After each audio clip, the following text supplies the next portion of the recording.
Welcome to this opening video on the reasons for and overview of this course, Making MOOCs on a Budget. So very quickly, what might be the reasons for low cost production of MOOCs? The most obvious might be the lack of resources. For instance, if you are an individual without institutional support or a small institution that does not have any resources. Alternatively, you might be in an institution that considers large-scale investment in MOOCs unsustainable because a high expenditure is not justified by the impact that would be expected. The unsustainability argument might be justified because of smaller target audiences, maybe less popular topics or specialised topics like this one, low-cost building of MOOCs, or perhaps the population speaking your language is relatively small. Perhaps you work with constantly changing technologies where the learning materials go out of date quickly. Could you improve the sustainability using low-cost production methods? Whatever the reason, you should identify what you want to do. So what are you going to get from this course? Well, we will look at and address all the issues that are related to low-cost MOOC production. And if we have missed any, we will be expecting you to let us know, and hopefully we will address them. By the end of this course, you should have a good idea of whether or not you can build a MOOC. You will know what hardware and software you need for a MOOC project, as well as techniques and best practices for building a MOOC cheaply. And if you stick with it, you'll get a MOOC, of course. So, what will it cover? Well, it's a project-based MOOC insofar as the aim is to supply you with the knowledge and information you need as you need it, if your intention is to build a MOOC. The intention is that each week you will have moved your MOOC building project on a step further.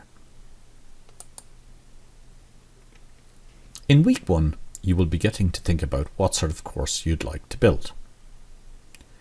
If you are a somewhat experienced teacher or trainer, you will have a good idea of what you want the learners to achieve. But you need to think about what would be your preferred style for achieving these objectives with your learners. It may be different in a MOOC to a regular face-to-face course.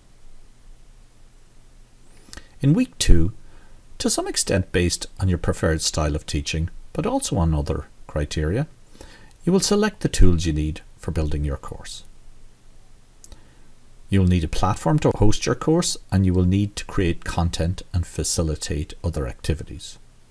Video is challenging, but a popular type of content, and we will be specifically addressing that. To give you some time to get your tools, we will not get straight into content production, but instead in week 3 talk about a few other important topics. One is project management, which is particularly important if you're working in a team, but also important if you are working as an individual and want to get your project ready by a specific date.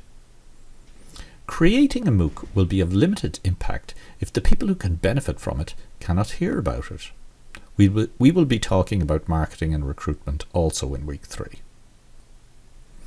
In week 4, we will be talking about selecting, designing and building learning objects. We will cover the most common objects found in MOOCs, including finding free open educational resources on the web. However, we will spend some time on the creation of video objects, as that is the most popular type. In week 5, we will look at how we can assess learner progress at scale and how we can use assessment and other techniques to improve learner engagement with the course. We will also look at the reliability of that assessment and if it can be of any use in awarding certification. After week 5, there will be some additional materials posted for those who are continuing on to build their own MOOCs. You will have access to the discussion boards to ask for help and hopefully to help others. As this is a continuously changing field with new products and services becoming available all the time, we hope that you will contribute your knowledge and ideas here as well. So what could be missing? Well, because there are so many tools available out there, we will not be in a position to teach you how to use them. In our suggestions for tools, we will generally suggest simpler ones that can be mastered more quickly.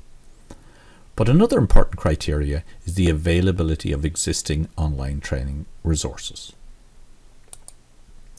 So once you choose your tools, there will most likely be plenty of training materials you can access to learn how to use them, and hopefully other MOOC builders will be able to help as well. I wanted to talk about the style of this MOOC, but to some extent the previous slides will have already given you a good indication of what it will be like. It will to some extent be a transmissive or ex-MOOC style, in that we will have videos giving you information and advice and quizzes checking if you have covered the materials. It will also be a CMOOC, connectivist style of MOOC, where participants interact with each other and to a large extent contribute knowledge and ideas to the MOOC. So to finish, I'd ask you this question. What style of MOOC do you think you'll build? Why not introduce yourself in the discussion forum and let us know what your intentions are. Are you interested in building a MOOC? What is the topic? What style will suit that topic? And your own preferences. Get to know your fellow learners and discuss what you're planning. Bye for now.